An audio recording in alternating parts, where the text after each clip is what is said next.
ململانە سیاسی و پێکدادانە سەربازیەکانی پارتی دیموکراتی کوردستان و پارتی کرێکارانی کوردستان پەکەکە لە شنگال ئایندەیە و قەزایی خستووەتە مەترسیەوە و جگە لەو قوربانیە گیانی و مادیەی دانیشتوانی ناوچەکە دەیدەن ئایندەی بەڕێوەبردنی ئەم ناوچە کوردستانیشیان خستووەتە مەترسیەوە. پارتی دیموکراتی کوردستان هێزێکی چەند هەزار چەکداری لە کوردانی ڕۆژاوای کوردستان بە ناوی ڕۆژ بۆ خۆی دروست کردووە کە سەر بە فەرماندەیی زێرەفانیە و خراوەتە سەر وەزارەتی پێشمەرگە. هەروەها پەکەکە چەند هێزێکی جیاوازی لە دانیشتوانی قەزای شنگال پێکهێنەوە کە سەرەکیترینیان یەکینەکانی بەرخودانی شنگال یەبەشە و یەکینەکانی ژنانی شنگال یەژەشەن کە هەریەکە لە پارتی و پەکەکە لە ڕێگەی ئەم هێزانەوە دەیانەوێت ململانەی سیاسی خوان لە باشوور و ڕۆژاوای کوردستان بکەن. ئەوەی لە باشووری کوردستان و لە قەزای شنگال جگەی مەترسیە ئەوەیە کە ئەم دوو هێزە لە بەرامبەر یەکدا ڕاگیراون و پاش ئەو هەموو قوربانیەی کوردانی یەزیدی شنگال خەریکە شەڕێکی ناوخۆیی لەم ناوچەیەشدا هەڵدەگیرسێنن. هەڵەی سەرەکی پارتی دیموکرات ئەوەیە کە هێزێکی حەزبی پێکهێناوە و دەیەوێت لە ناوچە سنوورەکانی نێوان ڕۆژئاوا و باشووری کوردستان جێگیری بکات.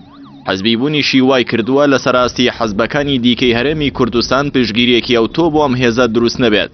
هەروەها یەکێتی و پارتی هەر لە سەرەتای ئازادکردنی شنگالەوە هێزی پێشمەرگەی سەر بەخۆیان لە ناوچەکەدا دروست کردووە لە کاتێکدا دەکرات لە بریاوە هێزێکی نیشتیمانی لە ناوەزارەتی پێشمەرگە لە دانیشتوانی قەزای شنگال پێک بهێنرایە تا ناوچەکانی خوان بپارێزن کە بە درێژایی حکومڕانی هەرێمی کوردستان یەکێتی و پارتی هێزی پێشمەرگان بە حەزبی کردووە و ئەمەش زیانێکی گەورەی بە هەرێم گەیاندووە.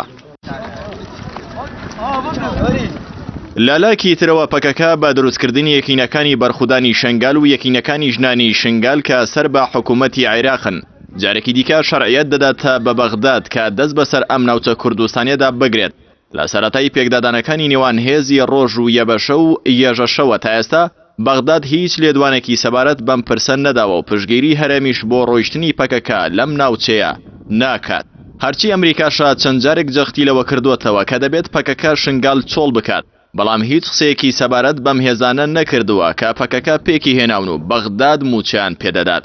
بە پێی زانیاریەکان لە نوێترین سەردانیدا بۆ بەغداد بەرپرسانی عێراق بە برێت ماگۆڕک نوێنەری ئەمریکان ڕاگەاندووە ئەو هێزەی لە شنگالە سەر بە حکوومەتی عێراقیە و ئەوان هیچ کێشەیەکیان لەگەڵیدا نییە. هەروەها برێت ماگۆڕک بە بەرپرسانی هەرێمی ڕاگەاندووە ئەمریکا ناوێت هیچ هێزێکی غەیرە عێراقی بەبێ پرسی بەغداد لە خاکی عێراقدا بێت. ئاشکرایە بەغداد دژە تیمانەوەی هێزەکانی تورکیا لە هەرێم و ئەو هێزەش دەکات کە پارتی لە کوردانی ڕۆژئاوا پێکی هێناوە. ئەگەریەوە بەهێزە حکوومەتی عێراق کە شیعەتیایدا باڵا دەستە ململانەکانی نێوان پارتی و پەکەکە بخۆزێتەوە و لە ڕێگەی ئەم هێزەی پەکەکە لە شنگال دروستی کردووە و سەر بە بەغدادە با تەواوەتی دەست بەسەر شنگالدا بگرێت. بەوەش ئایندەی شنگال بەهۆی پەرتەوازەی نێوماڵی کورد و هێزە حەزبیەکانی پارتی و یەکێتی و ململانەکانی نێوان پەکەکە و پارتی دەکەوێتە دەستی بەغداد.